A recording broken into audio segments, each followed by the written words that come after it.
Okay, heading दीजिए, problems of agriculture in Bihar. वैसे तो बहुत सारे प्रॉब्लम है, लेकिन कुछ हाईलाइट कर देते हैं हम लोग। Problems of agriculture in Bihar, क्या क्या है प्रॉब्लम्स?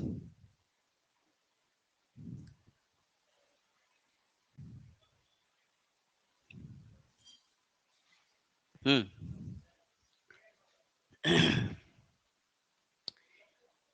जो इंडिया में प्रॉब्लम है, मोर और लेस बिहार में भी सेम प्रॉब्लम है एग्रीकल्चर में। क्या क्या प्रॉब्लम हो सकता है? देखिए, कभी भी ना स्टार्ट करें प्रॉब्लम्स को तो ऑर्गेनाइज्ड वे में। जैसे सोइंग से लेकर मार्केटिंग तक क्या क्या प्रॉब्लम्स हो सकता है, खुद ही गेस करना है। सोइंग से लेकर, इवन सोइंग से भी पहले, जब किसान प्लान कर रहा है एग्रीकल्चर के लिए, उस समय से लेकर मार्केटिंग तक, बेचने तक, क्या क्या प्रॉब्लम्स किसानों को उठानी पड़ रही है इंडिया में या फिर बिहार में, मोर और लेस सेम ही है। सबसे पहले किसान जब प्लान करता है कि हार्वेस्ट मतलब प्रोडक्शन करना है क्रॉप्स का, तो सबसे बड़ी समस्या आती है उसके पास फंड की, पैसे की समस्या आती है। और उसके लिए वो चाहता है कि लोन लिया जाए, है ना, क्योंकि आप सेलिंग के बाद पैसा उसको मिलेगा। शुरुआत में लगाने के लिए पैसा चाहिए ना, सीड्स खरीदने के लिए, फर्टिलाइजर्स खरीदने के लिए, ट्रैक्टर टेक्नोलॉजी एक्सेस के लिए पैसा चाहिए। और उस पैसे को क्या करता है, लोन लेता है। और अगर इंस्टीट्यूशनल क्रेडिट अवेलेबल नहीं है तो वो साहूकारों के चंगुल में फंस जाता है। कभी कभी लैंड भी हाथ से, है ना, चला जाता है। ये सबसे बड़ी समस्या है। तो सबसे पहला स्टार्ट करेंगे वहीं से, लैक ऑफ इंस्टीट्यूशनल क्रेडिट। यहां भी वही स्टार्ट करेंगे, लिखिए first, lack of institutional credit. मैं हाईलाइट कर रहा हूं, आपको पूरा लिख कर लाना है, मतलब, है ना, मैं पॉइंट्स बता रहा हूं और आपको एक्सप्लेन करके लाना है। मैं समझा दे रहा हूं, इंस्टीट्यूशनल क्रेडिट मींस व्हाट, है ना। Institutional credit means institution that provide credit to the farmers, like banks, है ना, किसान क्रेडिट कार्ड जैसे है, किसान क्रेडिट कार्ड। तो समस्या है बिहार में खासकर कि इंस्टीट्यूशनल क्रेडिट अवेलेबल कम है। इकोनॉमिक्स जब आप पढ़ेंगे तो आपको पता चलेगा कि जितने भी कमर्शियल बैंक्स हैं उनको प्रायोरिटी सेक्टर लेंडिंग करनी पड़ती है, PSL. Priority sector lending means 40% जो भी क्रेडिट जाएगा बैंक के द्वारा, बैंक क्या करती है, बैंक का इनकम का सोर्स क्या है, बैंक क्यों खोल कर बैठा हुआ है, लोन प्रोवाइड करती है, क्रेडिट, उसी को क्रेडिट कहते हैं। और उसी क्रेडिट पर उन्हें इंटरेस्ट प्राप्त होता है, और उसी वही इंटरेस्ट सोर्स है प्रॉफिट का, है ना, बैंक का। तो आरबीआई ने एक लिमिट डिसाइड किया है फार्मर्स के लिए कि बैंक के लिए 40% क्रेडिट किसको देना है, प्रायोरिटी सेक्टर लेंडिंग। मतलब कुछ प्रायोरिटी सेक्टर्स हैं उनको प्रोवाइड करना है, जिसमें एग्रीकल्चर भी है। समझ रहे हैं? यानी बैंक के द्वारा जितना भी क्रेडिट प्रोवाइड किया जा रहा है मार्केट में, उसका 40% कहां जाएगा, कुछ प्रायोरिटी सेक्टर्स को, जिसमें एग्रीकल्चर फर्स्ट नंबर पे आता है, दूसरा पे विमेन, महिलाओं को मिलना चाहिए, एमएसएमई। मतलब हमें तो यहाँ पे एग्रीकल्चर से मतलब है ना। तो प्रायोरिटी सेक्टर लेंडिंग में एग्रीकल्चर भी आता है। यानी किसानों के लिए सबसे इंपॉर्टेंट सोर्स क्या है क्रेडिट के लिए, बैंक, कमर्शियल बैंक्स, ठीक है। लेकिन कमर्शियल बैंक्स आपके एरिया में प्रेजेंट होगा तभी तो प्रोवाइड हो पाएगा। आपके एरिया में अगर कमर्शियल बैंक्स नहीं है तो कहां से इंस्टीट्यूशनल क्रेडिट मिलेगा। और है भी तो इतना कॉम्प्लेक्स प्रोसेस है, किसानों को अवेयरनेस नहीं है कैसे लेना है ये। तो क्या करते हैं, आसानी से बगल से साहूकार से जाकर क्रेडिट उठा लेते हैं। तो पहला प्रॉब्लम इसको एक्सप्लेन करके आपको लाना है। तो पहला प्रॉब्लम है लैक्स ऑफ इंस्टीट्यूशनल क्रेडिट, समझ गए प्रॉब्लम्स। दूसरा, मान लीजिए क्रेडिट मिल चुका है, क्रेडिट किसानों को मिल गया, अब क्या करेंगे, सो करेंगे। सो करने में क्या प्रॉब्लम है? सोइंग में क्या क्या प्रॉब्लम आ सकता है?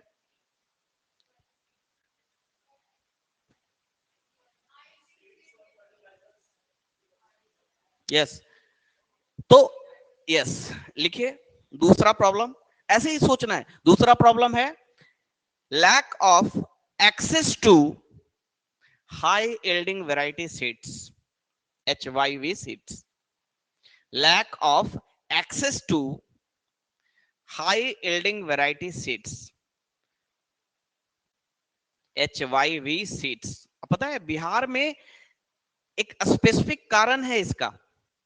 ऐसे तो पूरे इंडिया में प्रॉब्लम है, लेकिन अगर हम पंजाब और हरियाणा के किसानों को देखेंगे तो वो उनके पास एक्सेस है हाई यील्डिंग वैरायटी सीड्स का। बिहार के किसानों को देखें खासकर तो उनके पास एक्सेस नहीं है। क्या कारण हो सकता है? बिहार स्पेसिफिक रीजन है, बिहार स्पेसिफिक प्रॉब्लम है ये।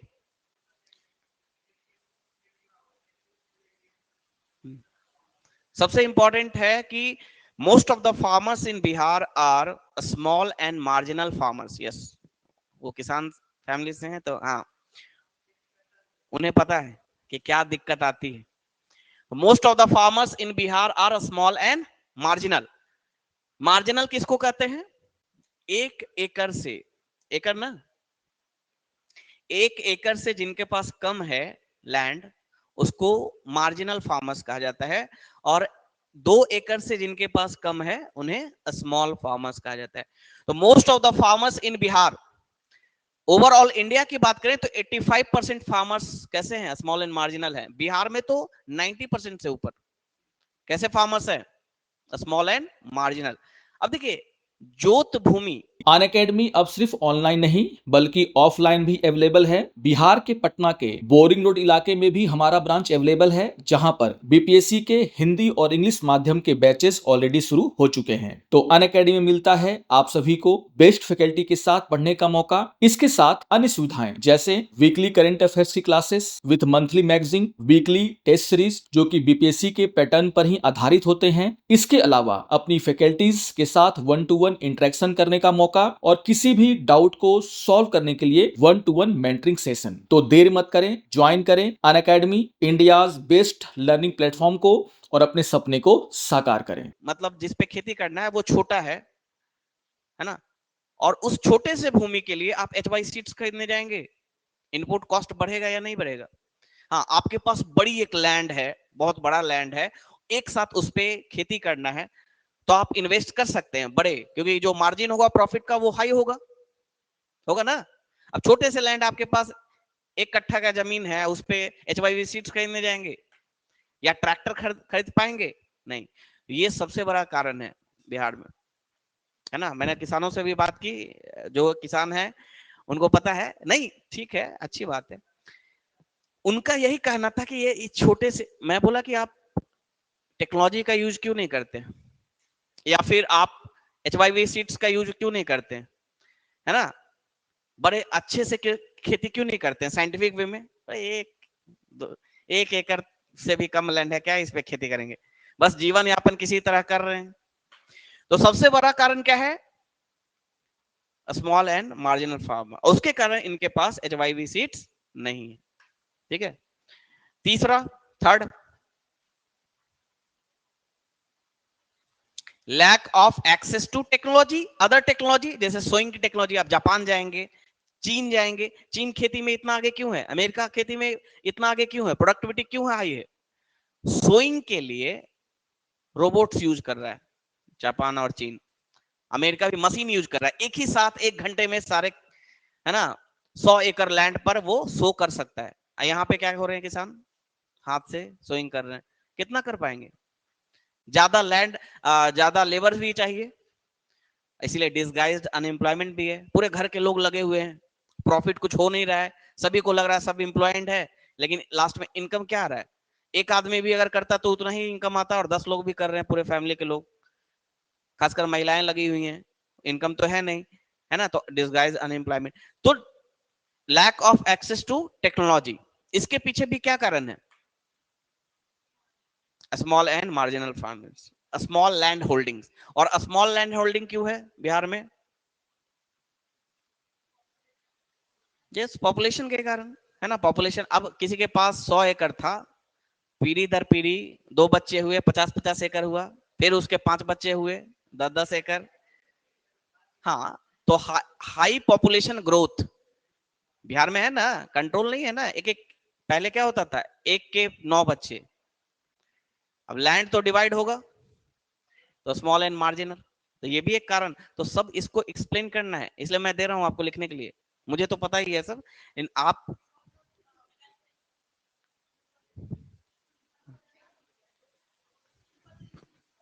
इनफर्टिलिटी है बिहार में, किस चीज की इनफर्टिलिटी?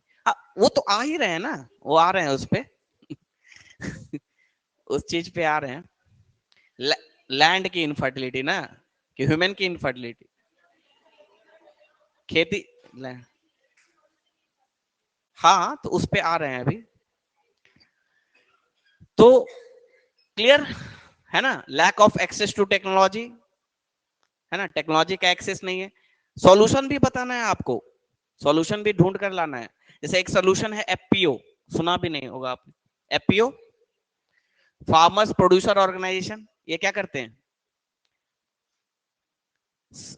एक ऑर्गेनाइजेशन है, इसमें सारे किसान अपने पैसा जमा करते हैं, एक साथ मिलकर ट्रैक्टर खरीद लेते हैं, अब उस ट्रैक्टर का प्रयोग सब लोग कर पाएंगे। तो ये सॉल्यूशन है एफपीओ। एफपीओ को प्रमोट करना, बिहार में नहीं एफपीओ को प्रमोट किया जा रहा है बिहार में, ठीक है। नेक्स्ट, मान लीजिए शो कर दिया आपने, शो करने के बाद प्रोडक्टिविटी की इशू है। प्रोडक्टिविटी का इशू क्यों है, जैसा इन्होंने कहा, लेस फर्टाइल, फर्टिलिटी लो है। फर्टिलिटी लो क्यों है बिहार में? बिहार में फर्टिलिटी लो क्यों है? नेचुरली लो नहीं है, किसानों को अवेयरनेस, नॉलेज की कमी है कितना फर्टाइजर्स डालना है। तो जिसको कम फर्टिलाइजर चाहिए वहां पे ज्यादा डाल दे रहे हैं, कम पानी चाहिए ज्यादा पानी डाल दे रहे हैं, जिसको ज्यादा चाहिए उसको कम डाल रहे हैं। तो लैक ऑफ, है ना, एग्रीकल्चरल नॉलेज, नेक्स्ट प्रॉब्लम। और इसी से रिलेटेड है lack of agriculture extensive services, लिखिए, lack of agricultural knowledge, scientific knowledge, agricultural knowledge, और इसी में lack of agricultural extension services, extension, lack of agriculture extension services. Extension मतलब कृषि जानकारी सेवा, है ना, किसानों को जानकारी देना। Lack of agricultural extension services. और क्या कारण है फर्टिलिटी लो होने का? सॉइल इरोजन भी हो सकता है, लिखिए next point, soil erosion and loss of soil quality.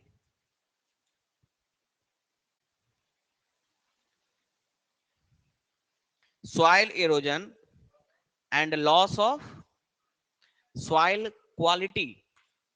अब कहीं पे वाटर लॉगिंग का इशू है, बहुत ज्यादा पानी डाल दिए खेत में, खासकर जो खरीफ क्रॉप करते हैं किसान, उनको पता नहीं कि खेत को फ्लड कर देते हैं।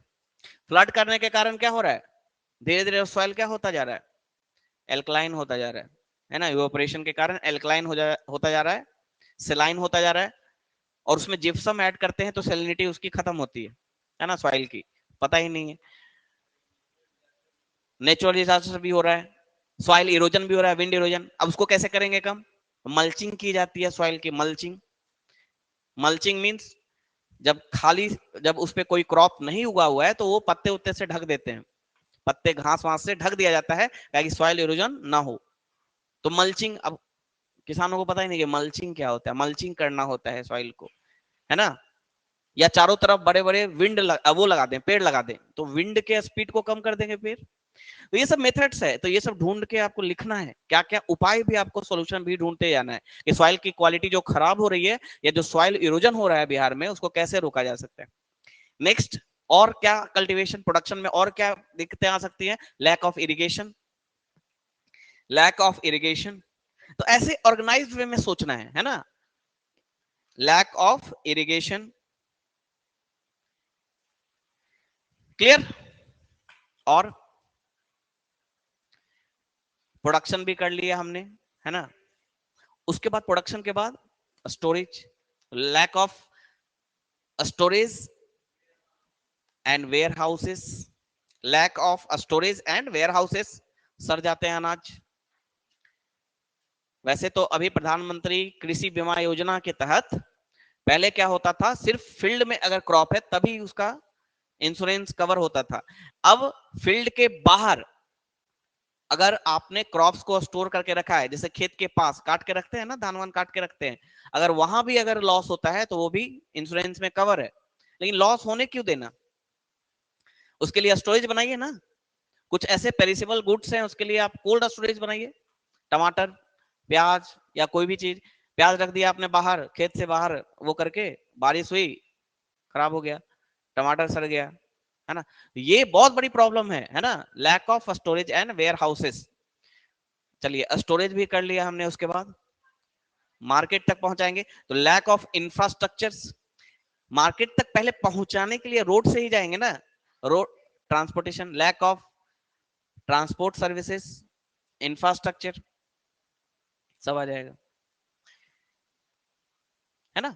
रोड ही नहीं है, मार्केट तक पहुंच ही नहीं, बहुत सारे किसान इसलिए वहीं पे बेच देते हैं लोकल में, भाई रोड नहीं है अच्छा से, कौन, ट्रांसपोर्टेशन कॉस्ट बहुत हाई है ना। उसके बाद मार्केट तक चलिए पहुंच गया, उसके बाद लैक ऑफ मंडीज लिखे, लैक ऑफ मंडीज, मंडीज की कमी है जहां तहां, है ना, बेच रहे हैं किसान, जहां मिलता है वहां पर, है ना। Lack of mandis and market facilities, अब मार्केट में भी जा रहे हैं तो बिचौलिए हैं वहां पे, मिडिल मैन है। Lack of mandis and market facilities, इसके लिए solution national agriculture marketing, NAM, e NAM, है ना। ये सारी समस्या है, काफी है। अब इसी को लिखेंगे तो 250-400 पहुंच जाएगा, एक्सप्लेन करेंगे तो लिख कर लाना है आपको, ठीक है। साथ ही साथ सॉल्यूशन भी खोज कर, क्या सॉल्यूशन हो सकता है, जितना सर्च करेंगे एनालिटिकल पावर बढ़ेगा, क्या क्या सॉल्यूशन हो सकता है इन सारे प्रॉब्लम्स का, खासकर बिहार में, with special reference to Bihar. दूसरे स्टेट में अगर कोई चीज यूज हो रहा है, जैसे एफपीओ कई सारे स्टेट्स में प्रमोट किया जा रहा है, बिहार में नहीं किया जा रहा है, तो आपको लिखना है ना, एफपीओ को प्रमोट कीजिए, फार्मर प्रोड्यूसर ऑर्गेनाइजेशन हुआ, वेयर हाउसेस, कोल्ड स्टोरेज, हाँ शॉर्ट नोट्स, नहीं नहीं एक ही में लिखिए ना, problems of agriculture in Bihar में ही आपको सबको एक्सप्लेन करना है, और सॉल्यूशन लिखिए 300 350 वर्ड्स में, ठीक है। एक नोट्स भी आपका वो हो जाएगा, थोड़ा सर्च करके क्या क्या सॉल्यूशन हो सकता है ना। एमएसपी, हाँ वो भी प्रॉब्लम है, वो तो गवर्नमेंट दे ही रही है, लेकिन सारे क्रॉप्स को नहीं है, तो ये भी एक इशू हो सकता है बिहार में। सारे क्रॉप्स को, जिन क्रॉप को एमएसपी दिया जा रहा है, मिनिमम सपोर्ट प्राइस दिया जा रहा है, वही क्रॉप ज्यादा कल्टीवेट किए जा रहे हैं, यानी डाइवर्सिफिकेशन, लैक, एक लिख ही लीजिए उसको, लैक ऑफ क्रॉप डाइवर्सिफिकेशन लिखिए किस सोच में, lack of crop diversification. Crop diversification क्यों जरूरी है, गुड, सॉइल की फर्टिलिटी मेंटेन करने के लिए, साथ ही साथ फार्मर्स का इनकम इंश्योर करने के लिए। अब कोई फार्मर्स एक ही क्रॉप उगा रहा है पूरे साल में, और मान लीजिए किसी वजह से, क्लाइमेटिक कंडीशन से या किसी वजह से वो क्रॉप खराब हो गया, तो फार्मर्स का इनकम तो चला गया। लेकिन कोई फार्मर साल में 3-4 क्रॉप्स उगाता है ना, 3-4 क्रॉप्स को उगा रहा है, तो एक क्रॉप्स अगर खराब भी होता है तो दूसरे क्रॉप्स में उसे क्या होगा, इनकम हो जाएगा, तो कॉम्पनसेशन, है ना, कॉम्पनसेट हो सकता है। तो क्रॉप डाइवर्सिफिकेशन जरूरी है, और क्रॉप डाइवर्सिफिकेशन में एक इंपॉर्टेंट रोल प्ले करता है एमएसपी। गवर्नमेंट सपोर्ट करती है, गवर्नमेंट बोलती है एमएसपी क्या है, वो तो फुल फॉर्म है, गवर्नमेंट बिफोर क्रॉप सीजन, जैसे खरीफ क्रॉप का सीजन आने वाला है, तो गवर्नमेंट क्रॉप सीजन से पहले डिक्लेयर करती है प्राइस, कि अगर मार्केट में फार्मर्स को अगर ये प्राइस नहीं मिलता है, तो कम से कम इतने प्राइस में मैं खरीदूंगा उससे, मतलब गवर्नमेंट खरीदेगी, परचेज करेगी,